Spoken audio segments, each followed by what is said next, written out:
The world changed quietly. No explosions, wars, summits, press conferences, or headlines. While everyone was distracted, a previously unthinkable decision was quietly made. One of America's closest allies decided to handle its own security differently. Not openly against the United States, but outside of them. Without coordination, without a joint statement, without the American seal of approval, a new force has emerged in the game, offering no political promises or public guarantees. It offers deterrence that works precisely because it is shrouded in silence. No confirmations, no denials, just the awareness that there is an alternative. And Washington, he knows what's going on. He sees it. He's watching it. But he's not reacting the way he used to. And when major security decisions start being made quietly and without the United States, it's not just a single step. It's a shift that changes the rules of the game. The first quiet turning point. A few months ago, this would have seemed like a conspiracy. Today, no one seriously questions this reality anymore. Saudi Arabia has signed a new strategic defense agreement. Not with a traditional Western partner, not within existing alliances, but with a country that for many years stood aside from the American security architecture. The country is Pakistan, a nuclear power. The agreement has a simple core. If one side is attacked, the other will not treat it as a distant problem, but as its own concern. The wording is deliberately general. No details, no precise mechanisms, no explanation of what exactly would happen in a crisis situation. That's what makes it powerful. The most important thing about all of this is who's missing from it. The United States. This is not a joint initiative. It's not a coordinated step. It's not even a supplement to existing American guarantees. This is a parallel security line set up outside Washington, without its consent or opposition. Saudi Arabia is not sending a signal of rebellion or separation by doing this.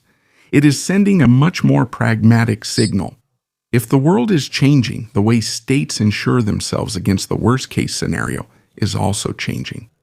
And if the protection that used to be guaranteed by one player no longer seems strong enough, people will start looking elsewhere. Not loudly, not ideologically, but quietly and purposefully. That's exactly why this agreement is so sensitive. It's not about war, but about distrust. It's not about an attack, but about concerns. And above all, it shows that even the closest allies of the United States of America are now thinking about security in a way that, not long ago, they would have considered extreme and unnecessary. Turkey on the scales. While attention is focused on the new Riyadh-Islamabad axis, another player is emerging in the background, whose possible entry would change the weight of the entire equation. Turkey? A country that no longer wants to be just a peripheral member of Western structures, but an independent pole of power with the ability to decide on its own security. Ankara is closely monitoring developments. Not as a disinterested observer, but as a state that has its own experience with what it means to rely on allies in critical moments. Tense relations with the West, repeated conflicts of interest, and the feeling that Turkish security priorities are not always taken seriously have created room for considering alternatives. That is why signals are beginning to emerge behind the scenes that Turkey is considering moving closer to a new security arrangement. Not officially, not openly, but clearly enough for diplomats and analysts to notice. If Ankara decided to go down this path, it would no longer be just an agreement between two states. A bloc would be formed that combines financial power, nuclear deterrence, and one of the strongest conventional armies in the region. Such a move has another key aspect. Turkey remains a NATO member. Its possible involvement in a parallel security architecture would send a signal that even formal alliances do not automatically determine where states stand when it comes to existential issues. It's not about leaving, but protecting themselves. Exactly the same pattern we see elsewhere. And it's at this stage that the story begins to shift. While the agreement between Pakistan and Saudi Arabia is strong on its own, Turkey's interest makes it more than just a regional episode. It turns it into a test. a test of whether the security decisions of the future will be made in a single center or in quiet agreements between states that have decided not to wait. The silence in Washington. Under normal circumstances, such a development would provoke an immediate response. Statements, warnings, diplomatic pressure, maybe even behind-the-scenes messages about the consequences. This time, however, none of that happened. No sharp rhetoric, no public statement of disagreement, no clear message to Riyadh, Islamabad, or Ankara. Just silence. That silence is more telling than any statement. The United States is aware of these actions. They have information, they have analysts, they have embassies and intelligence services, yet they are not responding in the way their allies have been used to for decades.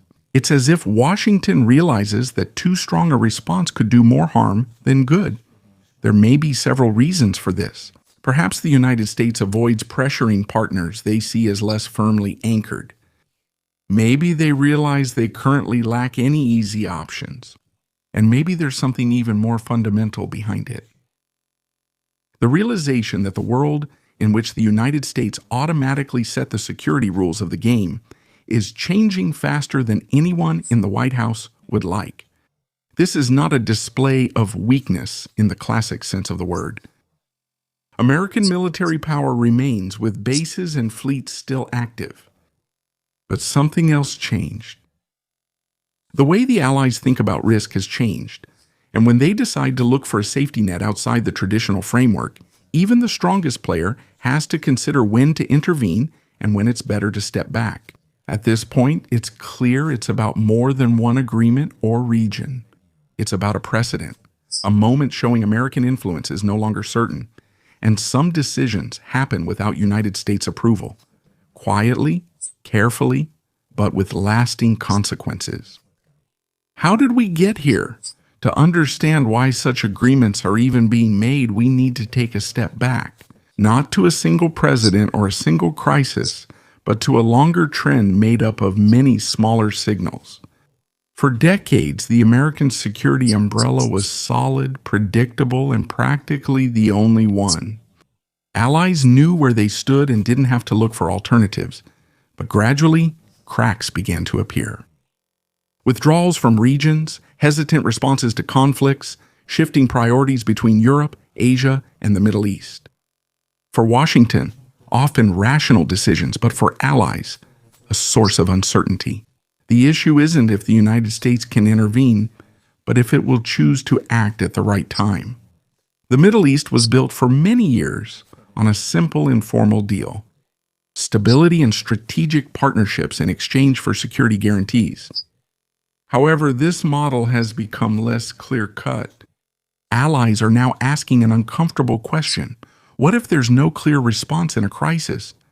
What if the decision gets delayed for months between Congress, the White House, and public debate? The result wasn't an immediate split, but a change in mindset. Countries didn't start leaving the United States, they started hedging, looking for supplementary options, parallel lines, and alternative guarantees. Not as a protest, but as a rational response to a world that's less predictable than it used to be.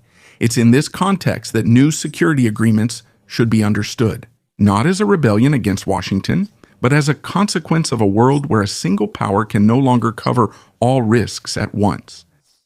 When the balance of power shifts, the way states think about survival changes as well. The biggest changes often happen quietly and gradually, not loudly. This development has another, less visible dimension. All the key countries that appear in this story belong to the same civilizational space. Pakistan is the only Muslim country in the world that possesses nuclear weapons. Saudi Arabia is the political and religious center of Sunni Islam, and Turkey is a Muslim state with experience functioning in Western alliances. This is not a religious bloc or an ideological alliance. It's about a shared framework of trust, historical experience, and identity that facilitates quiet agreements and reduces the need for outside intermediaries. In security matters, where personal ties and informal signals often make the difference, this is not a marginal detail, but a factor that significantly influences which states are entrusted with the ultimate safeguard. What is the atomic umbrella? When the atomic umbrella is mentioned in this context, it is not about transferring warheads, bases, or a public nuclear guarantee on paper. No one is talking about missiles deployed in the desert or joint command centers. It's about something much less visible and at the same time more effective. About strategic ambiguity. In this case, the atomic umbrella does not mean a promise that a nuclear response will automatically follow in the event of an attack. It means that a potential adversary can no longer be sure of it. A new variable appears in the risk calculation, a question mark that wasn't there before, and that's exactly what can change behavior even before a single shot is fired. Pakistan neither confirms nor denies anything, which is the essence of the situation. No red lines, no public commitments, no statements that could be politically dissected or legally challenged. Just a silent signal that, in the event of escalation, the situation might not remain at the level of a conventional conflict. For states that feel threatened, this is an extremely attractive model. It doesn't require formal treaties approved by parliaments, it doesn't trigger immediate sanctions, and it doesn't provoke a public reaction. At the same time, however, it works as insurance against the worst-case scenario, not because it guarantees protection, but because it raises the cost of an attack. And this is where the fundamental difference from the American approach lies. The United States operates on clear commitments, procedures, and political oversight. This adds transparency but also hesitation. The strategic ambiguity offered by the nuclear umbrella outside of Washington is less comfortable, but in some regions of the world, it is more convincing. It's not about anyone wanting nuclear war, but about states aiming to prevent conflict. If they believe silence and ambiguity are more effective than public promises, they'll focus on this approach, quietly without big words, but with a very specific goal. Why is this important for the world? This story is not just about Pakistan, Saudi Arabia, or Turkey. It's about a much broader shift that touches the very foundations of global security. The world is moving from one main guarantor to multiple parallel safeguards. This is altering states' behavior at all levels. Security is beginning to fragment. Instead of a single center, regional agreements, silent alliances, and informal commitments are emerging, which are not recorded in textbooks or international treaties. This increases flexibility, but at the same time also uncertainty. Each new bloc has its own rules, its own red lines, and its own logic of escalation. For great powers, this leads to less clarity. For smaller states, it offers a chance to maneuver. Without a single guarantor with final authority, regional players and backroom deals become more important. Stability relies not on formal promises, but on estimates, signals, and assumptions about who might join or avoid a conflict. This also raises the risk of miscalculations. In a system where there are many uncertainties, someone might underestimate the other side's response or misjudge the boundaries that should not be crossed. That doesn't mean the world is automatically more dangerous than before. It means that it is less predictable. And that's the key point. The world is not moving toward chaos, but toward a new kind of balance. A balance maintained not by one center, but by many subtle decisions. And these are often made outside the spotlight, without grand words, but with consequences that only become fully apparent over time, when the rules change. The United States hasn't disappeared anywhere. They still have the largest army, global bases, and the ability to strike anywhere in the world. However, this story isn't about America's decline in the classic sense of the word.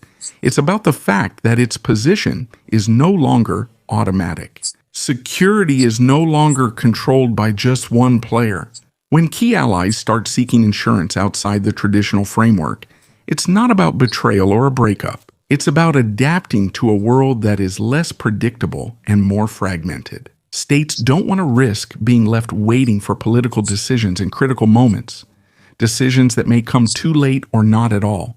We're seeing a quiet shift today. No fanfare, big announcements, or open confrontation. That's what makes it so important. New security ties aren't being formed against someone, but alongside someone. And when enough of these ties accumulate, they change the system as a whole. The world is thus entering a phase where there won't be just one sheriff making decisions, but several regional balances.